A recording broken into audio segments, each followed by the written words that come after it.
Hi, I'm going to let you into a little secret that I found out when I was a young mum. I had lots of little girls with long hair, and when they went to school, they always seemed to get head lice. And we used to buy the conventional stuff in a bottle that stung their eyes and smelt vile, and we had to put it on at night, leave it in, comb it out in the morning with a nit comb. And it used to be very expensive, and we used to spend a lot of money each time we had to treat the girls and the boys. But the girls' hair was long, complicated and difficult, so I cut their hair, then they went back to school and they were all right for a couple of weeks and then they'd get head lice again. So no matter how many times we killed the wretched little things, they'd keep catching them back from other children who hadn't been treated. And then I found out about something really good, and it's called quassia chips. So these chips, they're little bits of bark actually from a tree, which is also known as bitterwood. And it is a very, very bitter tasting wood if you ever want to taste it, and I don't recommend it. It's not really for internal use, and especially not for internal use for kids. But it's been used for hundreds of years to treat head lice.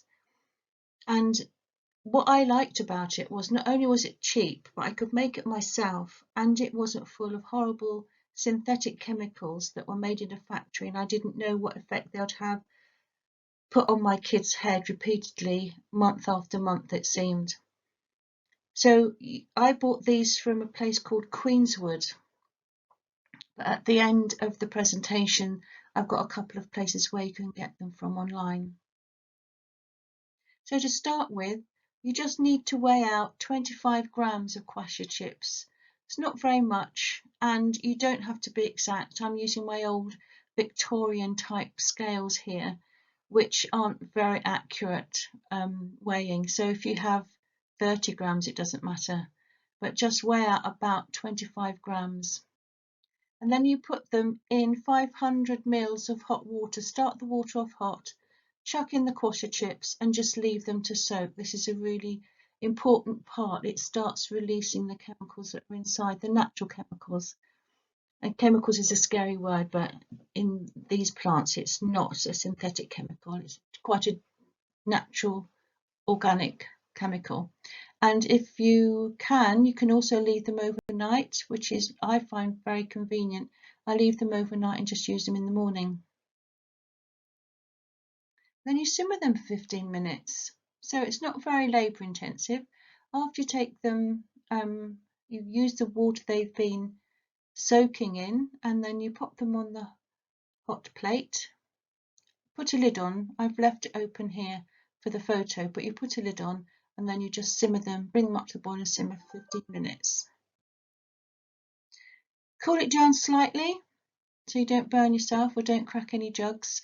When it's cool enough, tip it through a sieve and keep the water that's in the jug and dispose of the quassia chips. Some people use the quassia chips more than once, but just try it out. I don't know how long they last before they come ineffective. But of course, if you use them more than once, it becomes even more cheap. But be careful that you throw away the chips and not the water. One young mum tried this and she just automatically kept the chips and threw away the water like you do when you're straining potatoes. Then she had to start all over again. Then you just get a funnel and tip the liquid into a spray bottle. And then screw the spray attachment on the top. And I used to spray my kids' heads as they went out to school in the morning and spray them on the way back in, and then use up that 500 mils all in one go and don't let it hang around for too long. I found that not only did it kill the head lice, but it also acted as a deterrent for them catching head lice. And when you first spray it on, it does smell a bit like a woody type of smell, but it soon, once you get out in the fresh air, that smell soon dissipates. So you can buy these wood chips, these quassia chips from baldwins.co.uk, and Baldwins also do sell a lot of other herbs and stuff for making your own herbal medications at home. Whole Foods online also sell them, and I think there's other places you can get them online.